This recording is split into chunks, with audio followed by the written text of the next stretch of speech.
Bon, alors on va commencer cette séance.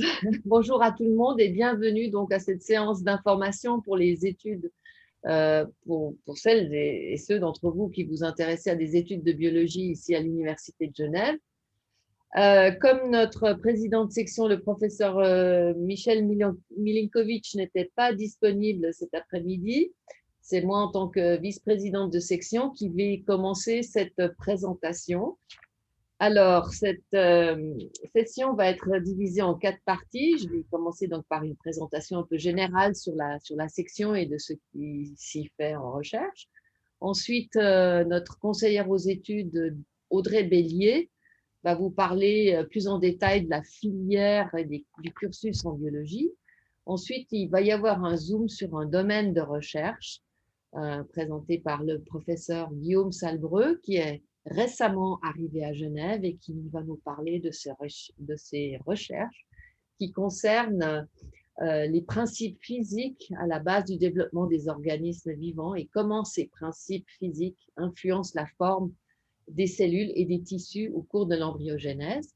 Et on va terminer par une présentation de Pierrick Métral, qui est membre et président de l'Association des étudiants en biologie ici à Genève, et donc qui va vous parler un peu de sa propre expérience et aussi de celle des autres étudiants en biologie. Et on va finir par une séance ou session questions. Alors, vous pourrez nous demander tout ce qui n'a pas été clair sur nos présentations, mais on vous conseille aussi au cours de la présentation, au cours de nos présentations, d'utiliser chat pour indiquer vos questions au fur et à mesure et on les reprendra à la fin. Voilà, donc j'espère que c'est clair jusque-là. Donc, pourquoi vous êtes intéressé à étudier la biologie? Je pense que ça va de soi. C'est parce que, comme il est clair pour tout le monde, la biologie est une science fondamentale qui étudie comment les êtres vivants fonctionnent, se reproduisent, interagissent avec leur environnement et finalement meurent. Et ce qu'il faut avoir à l'esprit, c'est qu'il s'agit vraiment de la science la plus complexe parce qu'elle intègre finalement toutes les autres. Alors, si vous me dites, ah, mais je fais biologie parce que finalement, j'aime pas trop les maths, ni la physique, ni la chimie, alors il me reste la biologie, ça, c'est pas vraiment une bonne raison pour faire la biologie. Parce qu'il faut être conscient quand même que la biologie moderne, elle est hautement multidisciplinaire et que les maths, la physique, la chimie et l'informatique sont de nos jours intégrés vraiment dans l'expérience journalière des biologistes. Donc, il faut avoir ça à l'esprit. Alors, en ce qui concerne les maths, je peux vous dire, par exemple, que le patterning ou les motifs colorés qu'on voit sur les tissus vivants et qui sont induits par des morphogènes au cours du développement, eh bien, ce processus de coloration ou de patterning a été modélisé pour la première fois il y a déjà pas mal d'années par un mathématicien très célèbre qui s'appelle Alain Turing. Et lui, il a pu montrer que la mise en place de ces motifs colorés, par exemple, ce n'est pas du tout un phénomène aléatoire ou qui arrive comme ça par hasard, mais que ça fait partie d'un programme euh, qui est ultra précis et qui peut être modélisé justement par des formules mathématiques. Alors, de façon plus générale, la morphogénèse conduit très souvent à des formes géométriques, comme vous pouvez le voir sur ces félins, et qui sont vraiment facilement modélisables parce que leur mise en place voilà, fait partie d'un programme très précis. Maintenant, hormis les motifs colorés et les formes géométriques, il y a aussi les interactions stéréotypées entre des individus qui induisent des comportements de groupe et ces comportements sont hautement prédictibles et aussi modélisables, comme c'est le cas par exemple par ces étourneaux, cette murmuration d'étourneaux qui est absolument incroyable et fascinante. Voilà la précision avec laquelle ces oiseaux se bougent les uns par rapport aux autres. Alors, ce type de comportement n'est pas réservé aux oiseaux, mais se retrouve aussi parmi des populations marines. Ah, j'arrive pas à changer. Ah, je dois arrêter. Voilà. Ça retrouve aussi au niveau de populations marines, hein, aussi qui ont ces comportements ou ces interactions très stéréotypées qui peuvent être facilement modélisables. Alors, ce que je veux dire par là, c'est que la biologie actuelle, elle essaye vraiment d'intégrer des facteurs multiples, aussi bien génétiques, physiologiques, moléculaires ou comportementaux, pour analyser et décrire le vivant. Et puis ça nécessite évidemment la maîtrise d'outils mathématiques et informatiques. Maintenant, un autre point, c'est la physique. Alors la physique aussi, elle intervient dans notre compréhension de certains aspects du vivant. Alors le professeur Milinkovic, à nouveau, il a montré récemment que la couleur d'un certain nombre d'organismes n'était pas due à des pigments spécifiques, mais qu'il s'agissait de couleurs structurales qui dépendent d'un principe physique d'interférence lumineuse. Ça, c'est un exemple où la physique, vraiment, où la compréhension physique est intervenue pour comprendre comment la coloration de ces êtres vivants, de ces animaux est mise en place. Alors, une autre discipline qui est importante pour nous biologistes, c'est la chimie, parce que vous savez certainement que notre connaissance des interactions fonctionnelles entre molécules biologiques, voilà, comme les acides nucléiques, protéines, lipides, etc., nécessite une bonne connaissance de la chimie. Et finalement, il y a aussi l'informatique, parce que, comme vous en êtes certainement conscient, toutes les branches de la biologie font appel à l'analyse de données importantes par ordinateur, notamment l'analyse de séquences d'ADN, de protéines, l'analyse d'images, on fait énormément d'imagerie, la modélisation mathématique ou des simulations numériques. Alors, comme vous vous en rendez compte, probablement la diversité des disciplines en biologie est absolument incroyable. Ça va de la bactériologie aux neurosciences, à la cancérologie, à la régénération tissulaire, à l'évolution, enfin, et j'en passe. Et beaucoup de ces disciplines, évidemment, sont évidemment représentées ici à l'Université de Genève. Alors, pour résumer, on peut dire, oui, le vivant est infiniment complexe, mais il est aussi d'une beauté fascinante. Alors, une autre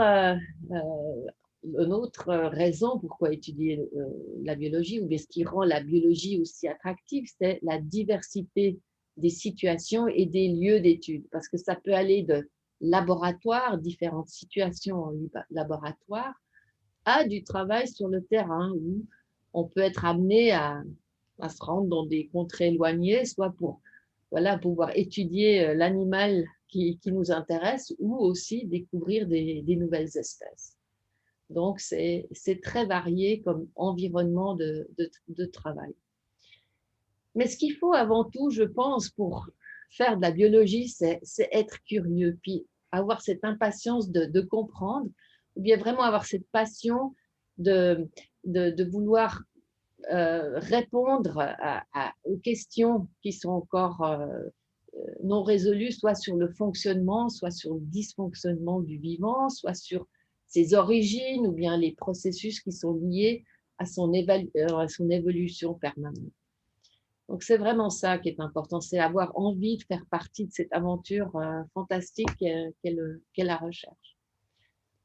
Alors, pourquoi faire la recherche, faire la biologie, pardon, ou la recherche en biologie, ici à Genève?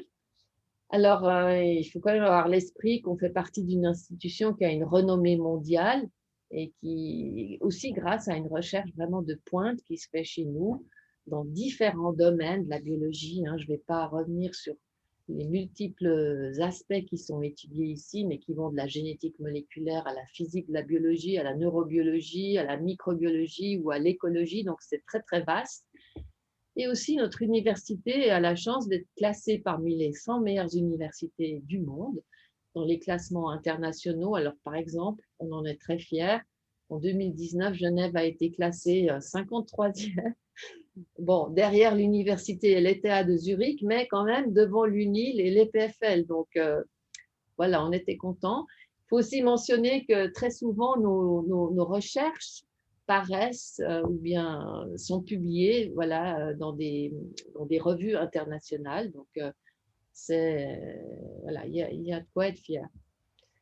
Alors, je vais finir par vous donner quelques exemples de travaux, de projets ou de groupes de recherche ici en biologie à l'UNIGE. Je veux juste mentionner que la section est constituée de 4 départements: génétique évolution, biologie cellulaire, biologie moléculaire, botanique et biologie végétale. Et on est 38 laboratoires de recherche, donc distribués parmi ces 4 départements. Et on est au total une 60aine d'enseignants donc, qui sont en charge des cours, soit de bachelor, soit de master, et plus tard aussi des étudiants en thèse. Alors, un des groupes de recherche ici, c'est celui du professeur Milinkovic, qui est donc notre président de section et qui a un labo avec des collaborateurs qui ont tous des compétences vraiment multidisciplinaires. Alors, ce qui les intéresse en particulier, c'est les principes physiques de nouveau et puis les mécanismes moléculaires qui sont à la base de la formation de différents appendices cutanés comme les poils, les épines ou les écailles, notamment les écailles de poissons, mais aussi ces motifs colorés qu'on trouve à la surface de différentes espèces de reptiles. Une autre, un autre groupe de recherche, c'est le mien en l'occurrence. Donc nous, on est intéressé à des aspects plus moléculaires ou à l'expression des gènes, vraiment, en utilisant la levure de bière comme organisme modèle. Et ce qui nous intéresse, j'ai malheureusement pas de pointeur pour pointer vers ce que j'aimerais vous montrer, c'est la manière dont certains gènes sont régulés, ou l'expression des gènes, ou la production, la synthèse d'ARN messager indiqué en vert à droite, comment cette synthèse d'ARN messager peut être régulée ou modulée par la transcription antisens non codante, donc qui vient dans l'autre direction et qui, on le sait, amène où la production de cet ARN antisens non codant induit des modifications épigénétiques qui vont ensuite interférer avec l'expression du gène et la production de l'ARN messager indiqué ici en vert et qui est responsable de la production d'une protéine. Donc voilà, ça c'est un peu un des aspects qui nous intéresse.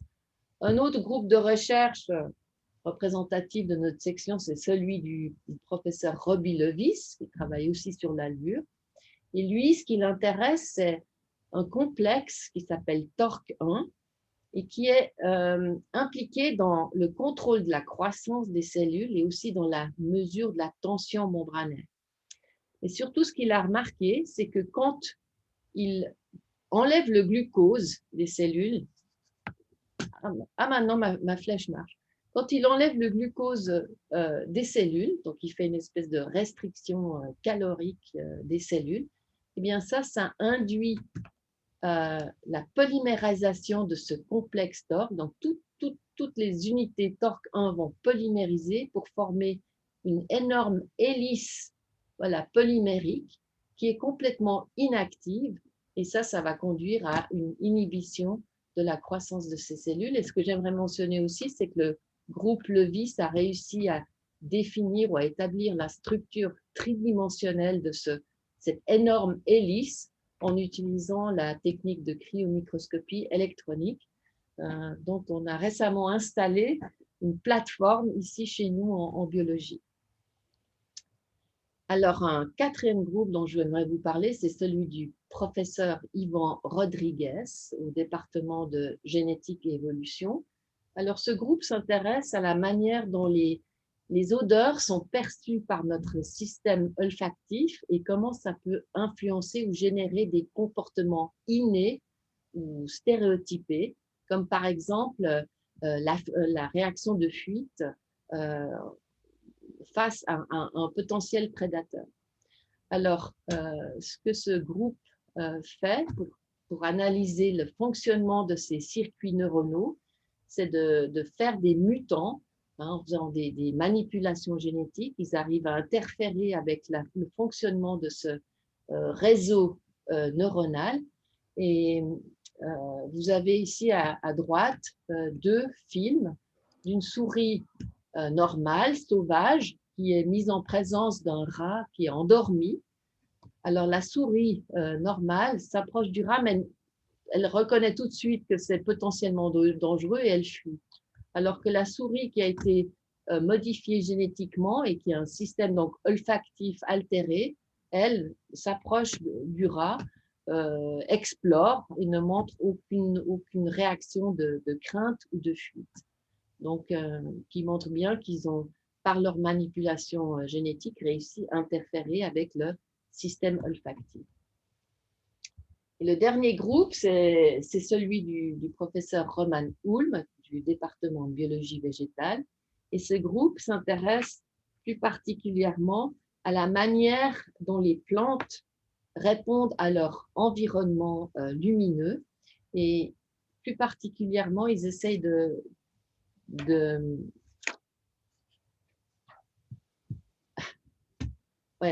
disséquer les mécanismes moléculaires qui permettent aux plantes de résister aux rayons UV, aux radiations UV qui sont potentiellement dangereuses pour la stabilité de leur génome. Donc voilà, je vous ai donné vraiment un bref aperçu un peu de la diversité des recherches qui se font au niveau de la section. Maintenant, ce que j'aimerais brièvement mentionner, c'est qu'évidemment, cette recherche relativement, ou ces recherches avancées nécessitent aussi des technologies de pointe. Alors, on est relativement bien équipé, par exemple, pour ce qui concerne l'imagerie. On a une plateforme d'imagerie qui a plusieurs types de microscopes optiques ou électroniques qui nous permettent de faire des images, voilà, des différentes structures cellulaires dans différents organismes à haute résolution. On a aussi des techniques qui nous permettent de faire de la reconstruction 3D. Par exemple, là, vous avez un magnifique lézard ou reptile reconstruit en 3D. On utilise évidemment aussi des méthodes moléculaires de pointe, parmi lesquelles, par exemple, le système CRISPR-Cas9, dont vous avez peut-être entendu parler parce qu'il a été récompensé très récemment par le prix Nobel. Donc, ce système permet de faire des mutations de façon très précise dans les génomes d'organismes très, très divers et ensuite d'observer les conséquences de ces mutations sur le développement ou sur la formation d'organes ou d'appendices chez ces organismes modifiés. Alors, ce qui est quand même le plus enthousiasmant, je trouve, quand on fait de la recherche, c'est que c'est un travail d'équipe et de collaboration et qu'on en apprend finalement autant de ses profs et des enseignants que de ses collègues qu'on voit au jour le jour quand on travaille à la paillasse. Donc ça, c'est vraiment le côté voilà, équipe qui est très stimulant, je trouve.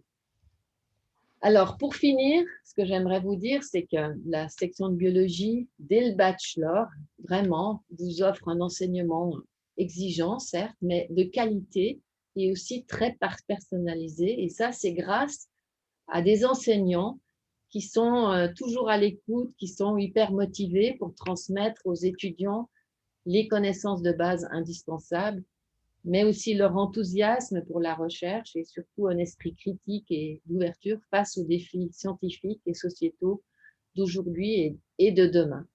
Alors voilà, j'espère que je vous aurai fait envie vraiment de faire de la biologie ici à Genève, mais je vais laisser la parole maintenant à Audrey Bélier qui va vous en dire davantage et plus en détail sur le type de cours que vous pourrez suivre en biologie.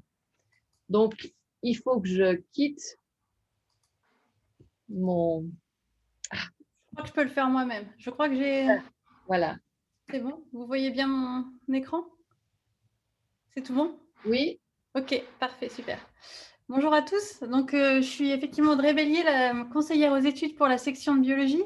Et donc, mon intervention va être un petit peu plus factuelle et entrer vraiment dans le concret du bachelor en biologie et de ce qui vous attendrait si vous nous rejoignez à la rentrée de septembre. Donc, sur cette première dia, on vous a mis un aperçu général en fait de la filière de biologie. Donc, il y a les 3 premières années qui correspondent au bachelor, en sachant que, autant vous le dire tout de suite, en général, les étudiants qui rentrent pour un bachelor en biologie poursuivent ensuite par un master. Alors, pas forcément en biologie, mais en tout cas par un master, parce que s'arrêter juste après un bachelor en biologie, c'est assez limitant. Donc, juste que vous sachiez qu'a priori, vous en auriez pour 5 ans avec nous peut-être, en tout cas les 3 premières années. Donc, la première année, comme je vais revenir un peu plus en détail, vous voyez que vous n'avez que des cours obligatoires, donc qui couvrent les champs de la biologie et des sciences de base. Et puis, plus vous allez avancer dans votre cursus, plus vous allez avoir des options et des cours à choix qui vont vous permettre en fait de définir un peu un profil et un cursus vraiment à l'image de ce qui vous intéresse le plus. Et donc, ce cursus qui est à la fois généraliste au début, les 2 premières années, puis plus spécialisé pour la 3e année, vous permettra donc d'accéder vraiment à un très large panel ensuite de formation au niveau du master et de déboucher ensuite pour votre avenir professionnel. Donc, si je reviens un petit peu plus en détail sur la première année du bachelor, c'est un enseignement pluridisciplinaire où vous avez donc 50% de sciences de base. Je pense que vous avez bien compris maintenant, après l'intervention du professeur Stutz, que les autres disciplines, que sont les mathématiques, la physique et la chimie notamment, sont vraiment cruciales maintenant dans la biologie moderne. Donc ça correspond à 50% des enseignements pour la première année de biologie. Puis les 50% restants, c'est donc divers champs de la biologie qui vont donc de la biologie animale à la biologie moléculaire, végétale et autres, qui sont donc couverts par en fait trois cours qu'on appelle biologie fondamentale 1, donc au semestre d'automne, puis biologie fondamentale 2 et 3 au semestre de printemps. Donc, si je vous mets ici l'emploi du temps type d'un étudiant en première année, donc ça c'est pour un étudiant cette année, vous voyez qu'en fait l'emploi du temps est assez chargé. Donc le matin, en général, c'est plutôt les cours en auditoire, donc c'est des cours de 45 minutes. Et l'après-midi, c'est plutôt réservé aux travaux pratiques. Donc ça, c'est une des forces du bachelor en biologie de l'Université de Genève, c'est qu'on met vraiment une forte emphase sur les travaux pratiques, et ce, dès la première année. Donc vous avez énormément de TP. Donc là, dès la première année, effectivement,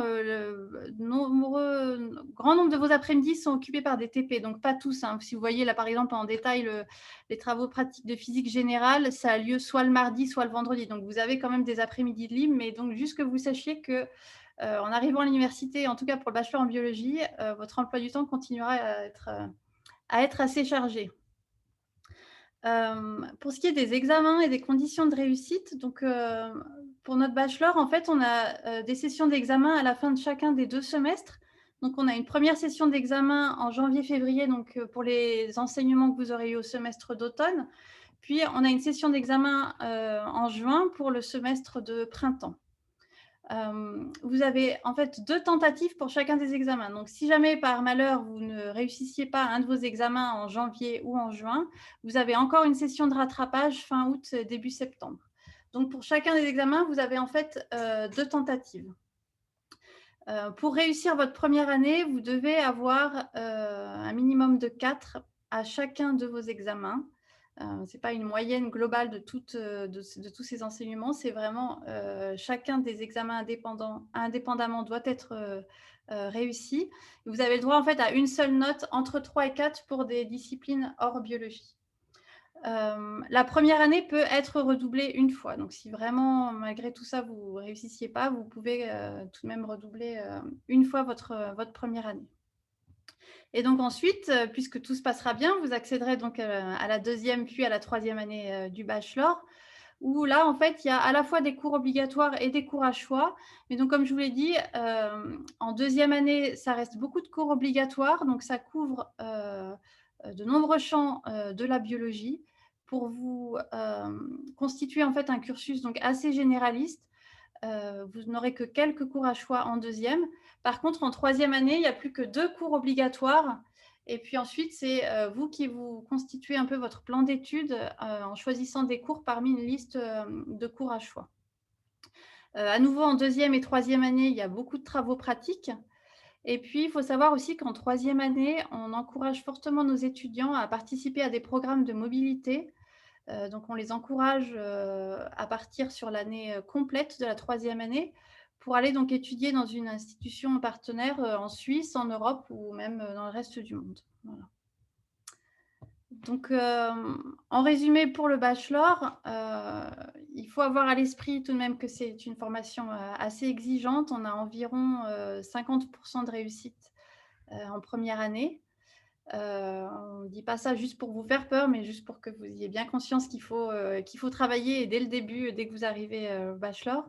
Ça reste quand même une formation très motivante, d'une part grâce à vos enseignants, comme vous avez pu le comprendre avec l'intervention du professeur Stutz. En fait, c'est vraiment les chercheurs qui font la recherche ici dans les laboratoires de l'Université de Genève qui vous font les enseignements. Donc, ils sont tous passionnés par ce qu'ils font et arrivent évidemment à vous transmettre leur passion lors de leurs enseignements. Et puis aussi parce que grâce à ces nombreux travaux pratiques qui vous permettent vraiment de voir en application directe ce que vous voyez lors de vos cours théoriques. C'est une formation pluridisciplinaire. On a bien insisté qu'en tout cas pour la première année, il y a aussi vraiment une grande importance sur les sciences de base. Et qui, en fait, grâce à cette formation donc pluridisciplinaire, vous ouvre sur de nombreuses perspectives. Alors, certaines d'entre elles sont le master en biologie. Donc, on a beaucoup d'étudiants qui poursuivent leur bachelor par un master en biologie. Ce master est vraiment très orienté sur la partie recherche. Donc, vous avez encore quelques cours à suivre, mais le gros du master qui dure donc 3 semestres se passe en laboratoire où vous faites un stage et vous avez donc votre propre projet de recherche. Et donc, vous avez la possibilité de vous spécialiser lors de votre master en biologie selon différentes orientations qui vous sont proposées. Donc, génétique, développement, évolution, biologie moléculaire et cellulaire, sciences moléculaires du végétal, biodiversité et systématique, ou bien même donner une couleur plutôt bioinformatique. Le master en biologie vous permet aussi d'accéder par la suite à l'enseignement. Ces travaux de recherche, en fait, peuvent être menés pendant votre stage de master au sein de laboratoires de la section de biologie, mais aussi tout à fait au sein d'institutions partenaires telles que les HUG ou au CMU, au Muséum d'histoire naturelle, au Conservatoire et Jardin botanique. Et il est même possible de faire votre projet de recherche de master en industrie. Et puis, le bachelor en biologie peut aussi vous permettre d'accéder à d'autres masters que le master en biologie. Donc là, j'en ai listé quelques-uns, dont notamment le master interfacultaire en neuroscienses, le master en sciences biomédicales et autres. Donc vraiment, le bachelor en biologie vous permet d'accéder vraiment à un large panel de débouchés par la suite. Et donc, pour ce qui est de vos débouchés professionnels, j'en ai listé juste quelques-uns. Donc, ceux auxquels on pense en premier, c'est plutôt la recherche fondamentale et la recherche appliquée. Donc ça, évidemment, je parle plutôt après un master, voire éventuellement après un doctorat. Donc, pour rejoindre des équipes de recherche au sein de l'université, d'hôpitaux ou autres. Ou alors, dans la recherche appliquée, c'est plutôt vers les industries de biotech, pharmaceutiques, agroalimentaires. Mais il y a aussi d'autres débouchés possibles auxquels on ne pense pas toujours, tels que le biomédical, l'environnement, la criminologie, donc l'enseignement, comme je l'ai dit, le journalisme scientifique et d'autres. Voilà. Alors,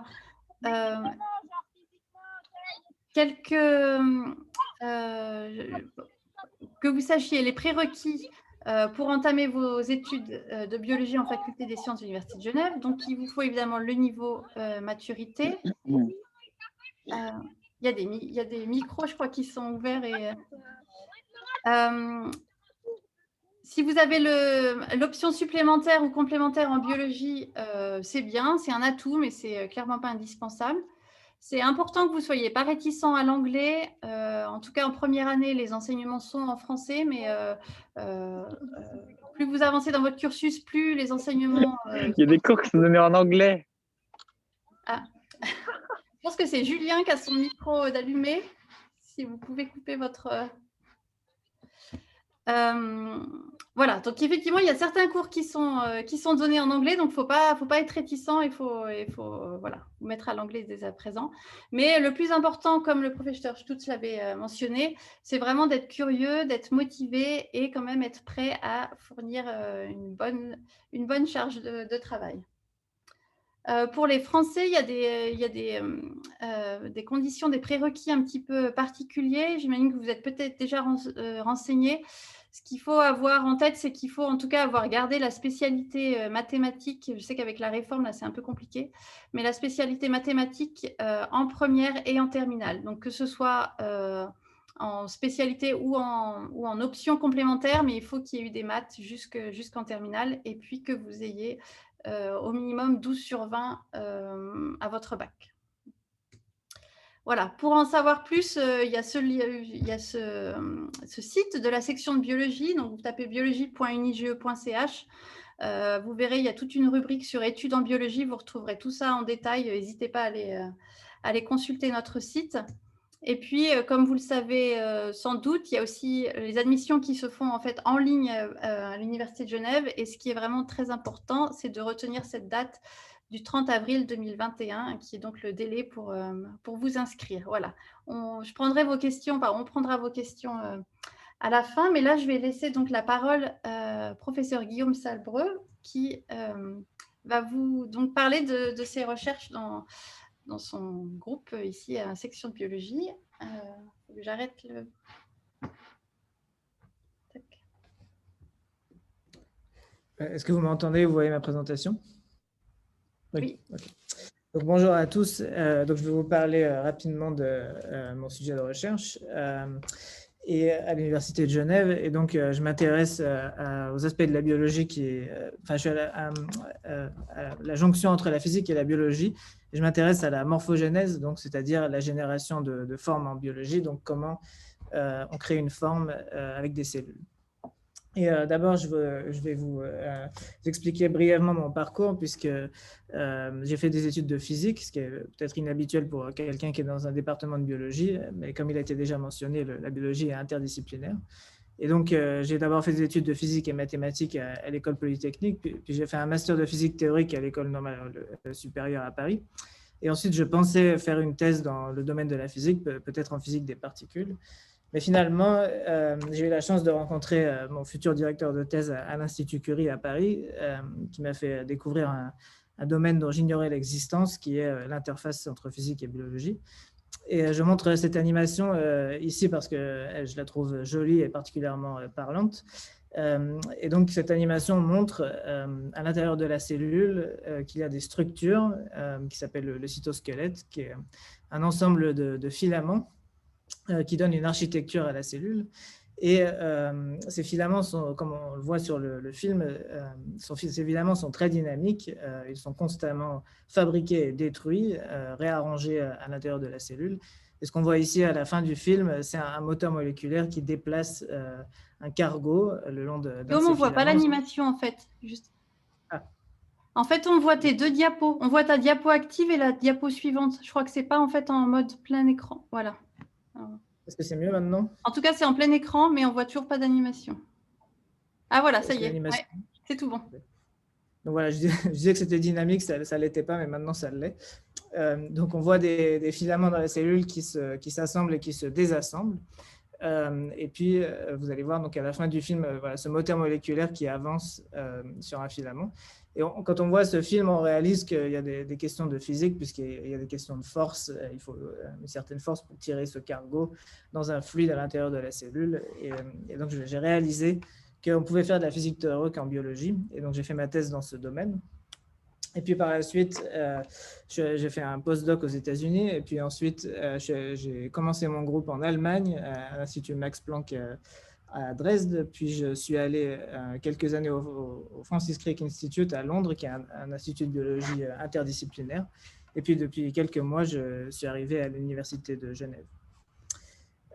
Et donc le sujet qui m'intéresse, c'est la génération de formes. Et c'est quelque chose qui a lieu en particulier pendant le développement, qui est le processus au cours duquel on part d'une cellule embryonnaire et ensuite le développement a lieu, les cellules se divisent, l'organisme croît Et aussi, il doit s'auto-organiser, donc sans information extérieure, il doit être capable de créer une forme et des motifs compliqués. Et je montre cet exemple de l'aile de la mouche parce qu'il illustre bien ce processus. Je vais expliquer pourquoi c'est intéressant. Donc ça, c'est une image d'une aile de mouche adulte, c'est quelque chose que tout le monde a déjà vu. Et l'aile de mouche a une certaine forme et aussi il y a certains motifs qui sont particulièrement visibles sur cette image puisqu'on voit les motifs des veines, ce dessin qui change selon les espèces, mais pour la mouche de drosophile, il ressemble à cela. Et maintenant, depuis quelques années, on peut obtenir des films comme celui-ci. Et maintenant, on voit vraiment, pendant le développement, comment est-ce que la forme de l'aile et les motifs qu'on voit sur l'aile sont établis au cours du développement. Et donc, ce que ce film montre, c'est pendant 16 heures, on suit l'aile à l'intérieur de l'organisme en développement.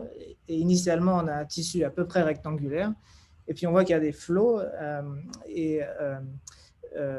qui mène à une déformation et puis progressivement on voit le dessin qui est à peu près le dessin de la mouche adulte apparaître. On voit aussi qu'initialement on ne voit pas les veines mais au fur et à mesure on les voit apparaître, on voit le dessin qui se forme. Et ce qui est formidable avec ce film aussi, c'est qu'on voit chaque cellule, donc il y a à peu près 10 000 cellules et on peut vraiment les voir une par une, on peut voir ce qu'elles font pendant ce processus. Et la façon dont elle s'organise, il y a un petit peu deux aspects qui permettent à ce système de s'auto-organiser. L'un, c'est la signalisation. Donc, les cellules sont capables de communiquer les unes avec les autres.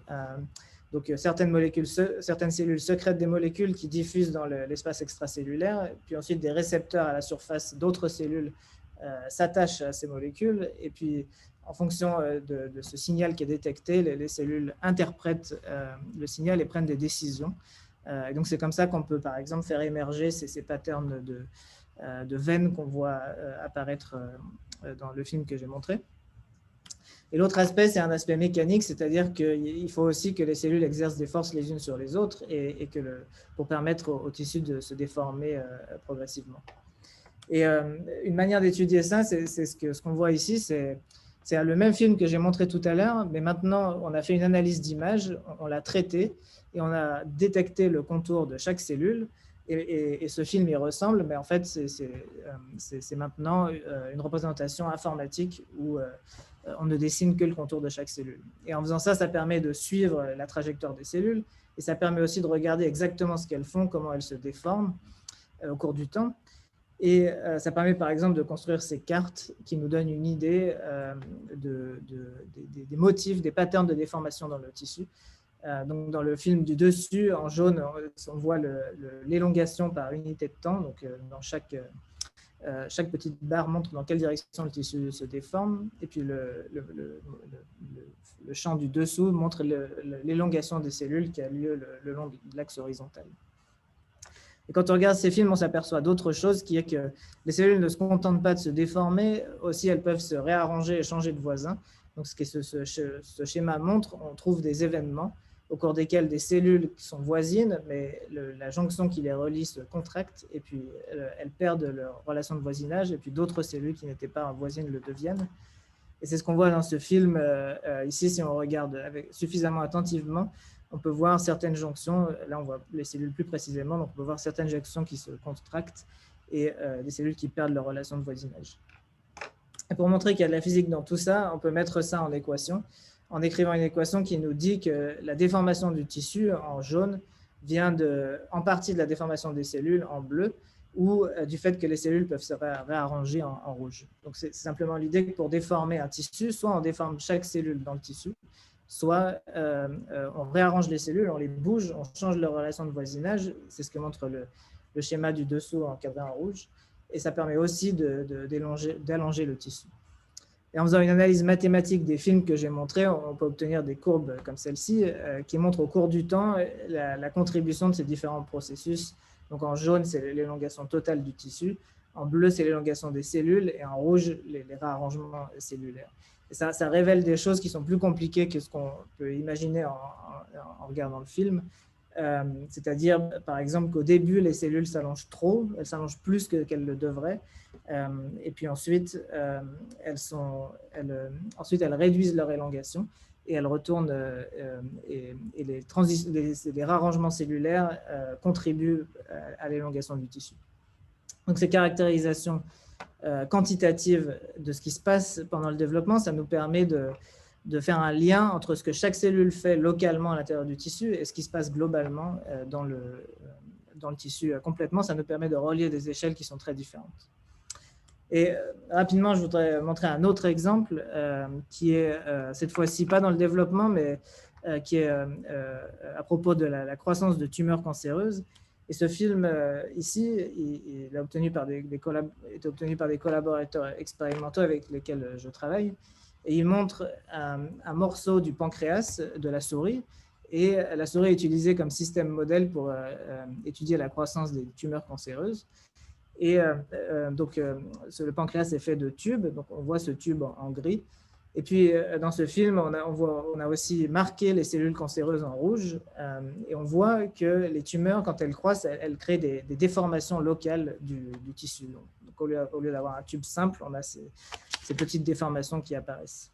Et pour comprendre la forme qui a été prise par ces tumeurs cancéreuses, il faut réfléchir à la mécanique du tissu. Et la mécanique du tissu, elle vient du fait qu'un tissu est formé de cellules qui sont attachées les unes aux autres. À l'intérieur de chaque cellule, il y a des réseaux de filaments et de moteurs, comme je montrais dans le premier film.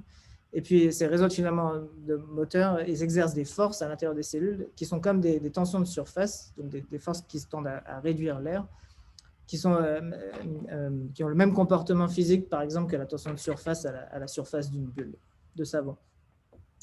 Et donc, si on imagine une coupe d'un de ces tubes du pancréas, en fait, les différentes surfaces sont sous différentes tensions. Donc, les surfaces des tissus qui sont vers l'intérieur du tube n'ont pas la même tension de surface que celles qui sont vers l'extérieur. Et puis, à l'intérieur des cellules cancéreuses, la distribution de tension est aussi différente de celle des cellules saines. Et si on prend ça en compte, on peut faire un modèle physique pour la déformation de ces tumeurs. Et puis, comme ça, on a réalisé que si on a des petits tubes, les cellules cancéreuses ont tendance à se déformer vers l'extérieur du tube, ce qu'on voit aussi dans les expériences, dans le schéma de droite. Alors que si on a des grands tubes, en fait, à cause de la distribution des forces, les tumeurs tendent à croître vers l'intérieur du tube. Et c'est effectivement ce qu'on observe aussi dans le pancréas de la souris. Et donc, pour conclure, ce que je trouve intéressant, même fascinant en biologie, c'est que les systèmes biologiques sont très dynamiques à différentes échelles. À l'échelle moléculaire, il y a ces moteurs moléculaires qui exercent des forces. À l'échelle d'une cellule, je montre ici un film d'une cellule qui migre dans un canal. Et aussi à l'échelle d'un tissu, les cellules sont capables de se déformer et de s'assembler en certaines structures supracellulaires. Et à toutes ces échelles, les systèmes biologiques peuvent s'auto-organiser, donc ils sont capables, sans intervention extérieure, d'établir des structures complexes au cours du temps. Et c'est quelque chose que je trouve fascinant à étudier. Et là-dessus, je pense que je vais passer la parole à Pierrick Métral. Alors, voilà, normalement, vous voyez mon écran. C'est tout bon.